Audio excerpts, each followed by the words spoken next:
They've been reported at dusk or in the dead of night, in clearings, amid still woods and fields in lonely farm country.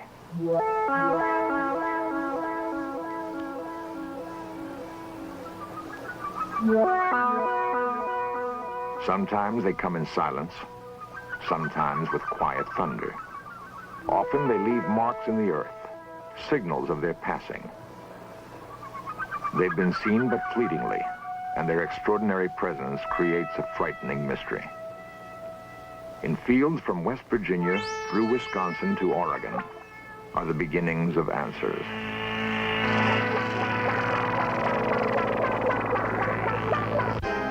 A dark patch of ground on a football field. Normal people saw the object that made it. It begins tonight's search for answers.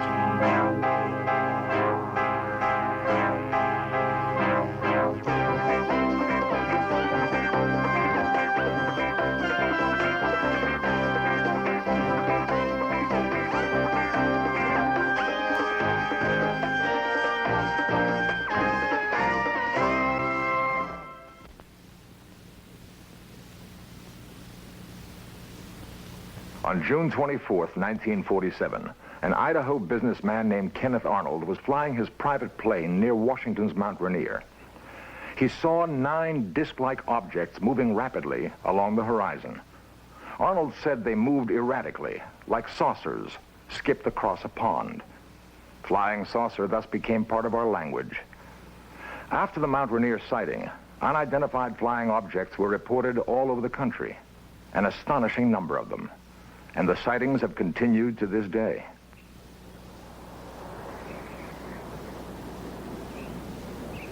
A chill morning in Mellon, Wisconsin. Quiet fields and quiet people. Yet something remarkable happened on the Mellontown Road.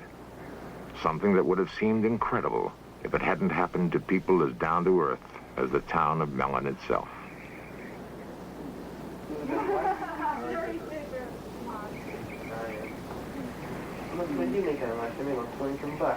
I need about 5, 6. Philip Baker works in a mill on the same job for more than 20 years. He's grown up here and passed on to his children a love for the land, a love for planting and harvesting his own crops, for cutting wood to warm the house in the long Wisconsin winters. He was an officer in his union once, but stepped down because it meant too much time away from his wife Shirley and their kids, Monty, Jeff, Jane, and John. Lazy, good for nothing. The most important things to the Baker family are hard work and being together. They were together the most incredible night of their lives. It was March 13, 1975. I was carrying the 2 cats. I was walking to the garage. And I got by this corner, right by the house here. And I looked, and there was this weird object, funny noises, and it was really bright, and I didn't know what I should do. So I was going back and forth, and finally I threw the cat in the garage. And then I ran to the house, around the corner, and I couldn't get the door open. When I first saw it, I was standing approximately right here, but I couldn't get too good of a view of it because the brush and the trees are in the way. So then I went back into the house, and I got my coat on. My 2 youngest boys and Jane were following me. We went over here to get a better look at the object that was sitting on the road. And my curiosity still wanted me to get a better view of it. So we walked down. Of course, the ground was covered with snow. And my car was sitting here in the driveway. And of course, there were snowbanks on the side of the roads, and there's where I got my estimate of the size of the object, approximately 12 feet in diameter, but also with the markings in the snow. And I would judge the object at the center of it was approximately 6 feet high. It was like a turtle.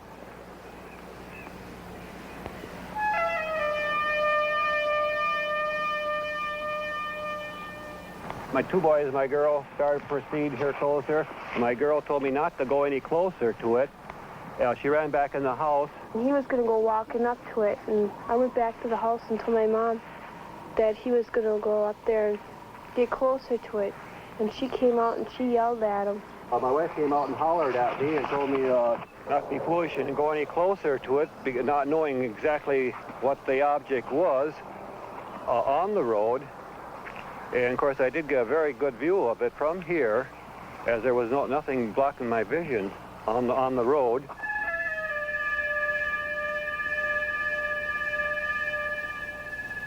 Montgomery was looking out the upstairs windows where he got his view of the object. And we went in the house and we called the deputy sheriff. And when the deputy said hello, it was a boom and it was gone. I went out and I couldn't see it anymore. The sheriff came and he saw nothing. That can be a pretty lonely feeling, to have witnessed something incredible and be unable to produce evidence. Loneliest of all, perhaps, for the Baker children. They would want to tell their story to friends at school, but who would believe them? Well, Monty, my oldest boy, he was all upset. He told my other two boys, now don't say anything. Don't say anything to kids at school. We don't want nothing of this to get out. And of course, Janie was in tears. She says, well, I know what I saw. She says, you trying to tell me I'm crazy or something? She said, I know what we saw. She says, don't try to tell me I didn't see anything, because she said, I know I saw it. And she was in tears and everything else that night.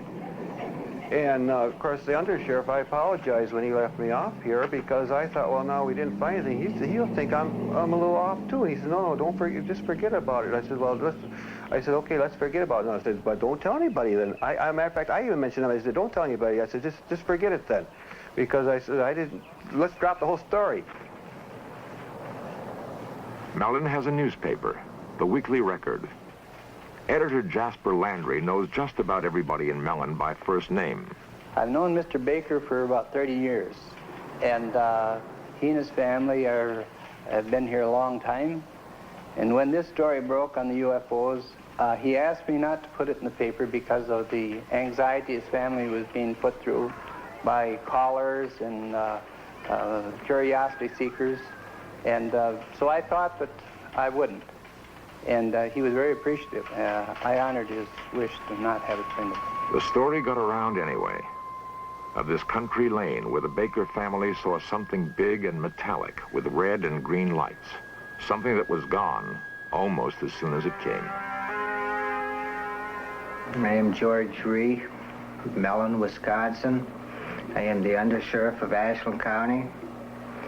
On this night in question, I answered a complaint of Philip Baker, and I arrived at the site and I investigated it, and I firmly believe that the Baker family did see an object.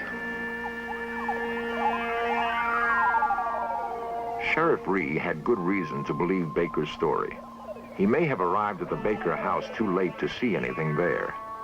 But when he left, a second call came to investigate reported lights in the sky. Ree and 7 deputies from 2 counties raced across country roads. Sheriff Ree would sight a bright object darting in the sky, call on his radio for another car to intercept it, and the object would dart away, sometimes to briefly join another hovering in the sky. One of Ree's deputies said the light given off by the objects was so intense he could read a newspaper by it. And when it passed over another patrol car, the police radio went dead. To this moment, no one knows what it was that George Ree and 7 county policemen chased that night in Wisconsin.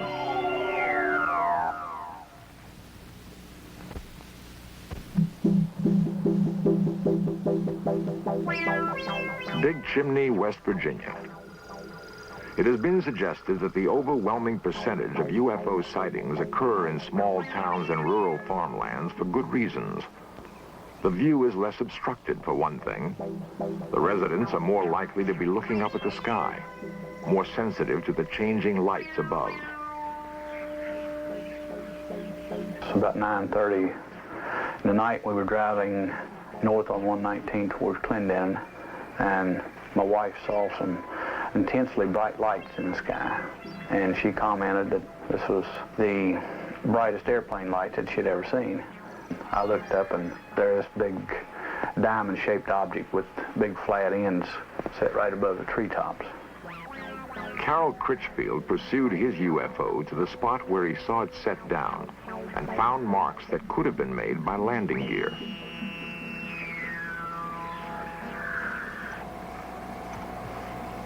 Critchfield is a foreman in a big chimney chemical plant. He's not the sort of man who is often called on to take lie detector tests. But he knows how incredible his story must sound. I'm Ian Criswell from the Criswell Security Agency in Wheeling, West Virginia. Myself and a team of investigative specialists conducted extensive polygraph testing of Mr. Critchfield. The lie detector, or polygraph, is a sensitive device for recording changes in body temperature, rate of breathing, electrical impulses in the skin, and heartbeat. Preliminary tests established normal parameters, which, if exceeded during the actual test, indicate deception. This is the blood pressure pattern, this is a skin sensitivity pattern, and this is a breathing pattern. A lie detector test cannot prove whether or not Critchfield saw a UFO. It can only indicate whether he believes he is telling the truth. Is your last name Critchfield? Yes. Do you intend to answer all of my questions truthfully? Yes. Are you being completely truthful to the best of your belief concerning the object which you described and saw in the written statement describing the events of June 12, 1975? Yes.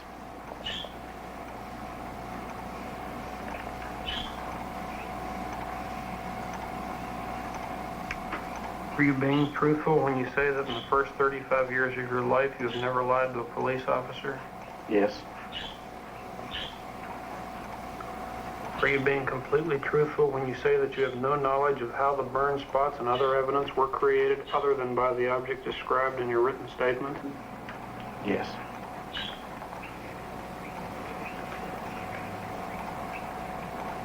The test is now over.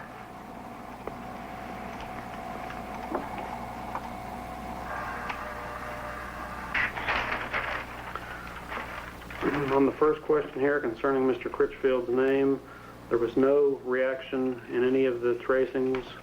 And the second question concerning the, does he plan to answer all questions truthfully? Again, there were no reactions indicating deception. And question number 3 concerning the object that Mr. Critchfield described in a written statement previous to this examination, there were no reactions significant of deception. On the question concerning the burn spots and the other evidence left by the object, there were no reactions indicative of deception. And it is our opinion that Mr. Critchfield has told the complete truth about all statements concerning the object he cited on June 12, 1975. It would be unusual indeed if a man not noted for vivid imagination and guile could invent a story about a UFO and then control half a dozen involuntary body functions in such a way as to fool a sophisticated machine and experienced technicians.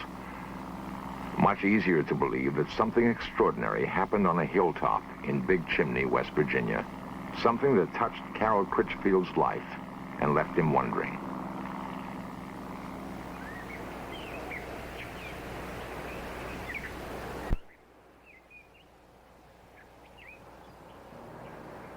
The pocket transit also can be used. Some men, like Ted Phillips, are dedicated to finding answers for the growing number of perplexed people who have had UFO experiences. Phillips is an amateur scientist and UFO investigator. Neat little pocket penetrometer.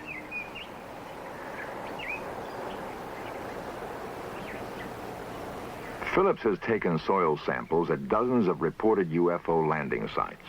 He and his fellow investigators have amassed reports of no less than 60,000 UFO sightings in the past 30 years. Many of these were fairly easy to explain.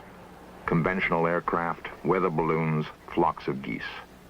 But more than 900 cases remain unexplained. Phillips has an important ally in his search, the University of Kansas Aerospace Science Laboratory. It is the place he sends soil samples for analysis. Dr. Edward Zeller is the man in charge.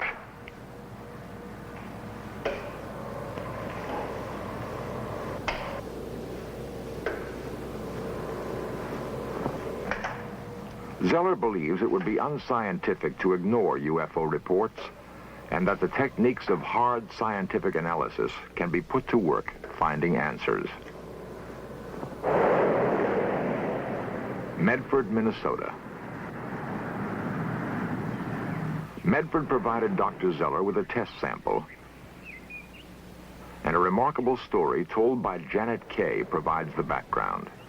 On the night of November 2nd, 1975, I was sitting here doing my homework, and I looked out the window, and right above the blue building, I saw a UFO come down out of the sky. And it landed behind the building, and behind the building is a football field. It landed there. There were two other witnesses, Janet's mother, Helen, and her brother, Jerry. A lot of people in town saw it. I don't know how many people saw it and told us the next day that they saw this thing up in the sky. In the sky.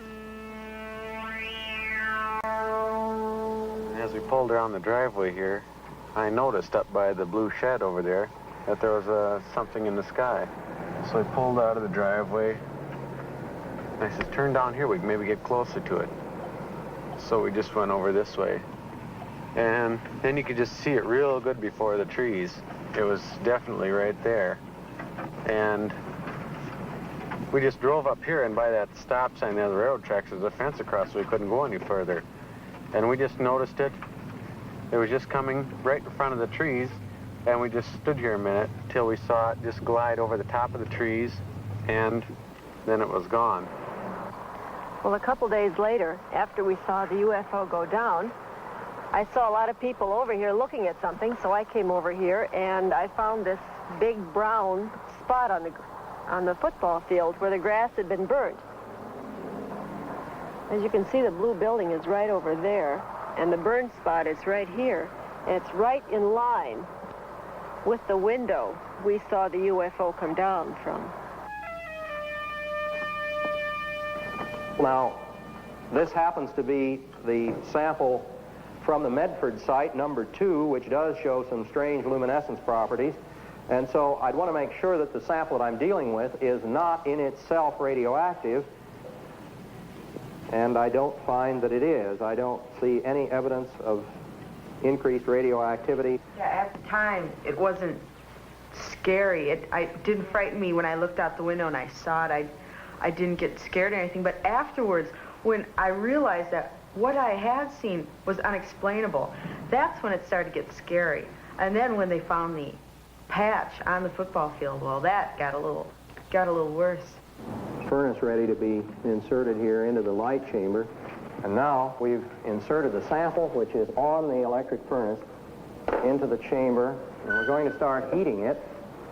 It's been 6 months since we saw the UFO go down, and as you can see, the burnt spot is still visible. I just wish I knew what it was. Don't you think so? Yeah, I mean, if it was something, you know, from another country or something the Army was putting up in the air, I wish they'd come and tell us that, that this was it, and not just leave us out here thinking that it was something from some outer space place. I'd be satisfied with any kind of a explanation. Well, we're going to start off here by looking then at the glow curves, which I ran about 2 months ago on the Medford site. And if we look at the curve at the center of the site, we see that there's just a very small rise here. That is, the luminescence peak is very small. At the edge of the site, as we proceed along here, at the edge of the site, we discover the intense luminescence. Now, this luminescence that we are observing is apparently the result of some sort of radiation effect. It looks, at least, as though that particular sample at the edge of the site has been subjected to some kind of high-energy radiation. If I had never seen a UFO, I wouldn't believe in it. I wouldn't believe me if I were you. Because I have nothing to show you. I can't say, you know, I saw this. I just had nothing. All you have is my word. But there is more than just Mrs. K's word.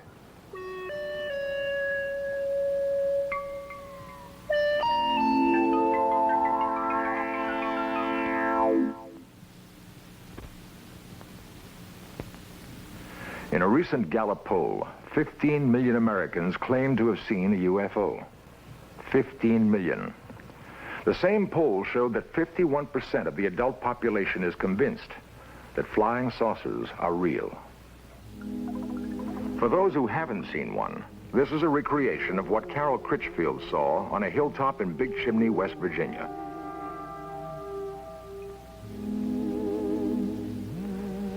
The artist used the same technique that a police artist would use in recreating the features of a suspect from the descriptions of witnesses. And this is what Philip Baker saw on the town road in Mellon, Wisconsin.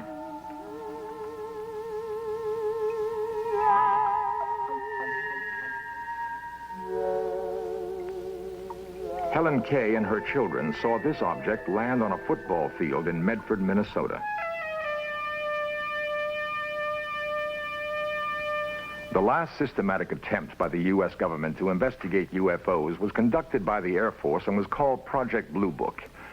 Project Blue Book ended in 1968. The Air Force had by then investigated more than 11,000 UFO sightings and found explanations for all but 676. The Air Force seemed to have no interest in the sightings it could not readily attribute to earthly phenomena. Perhaps it's time to approach the question of UFOs again, without bias. For we can only hope that if we are being studied by aliens, it is with more thoroughness and care than we have focused on them.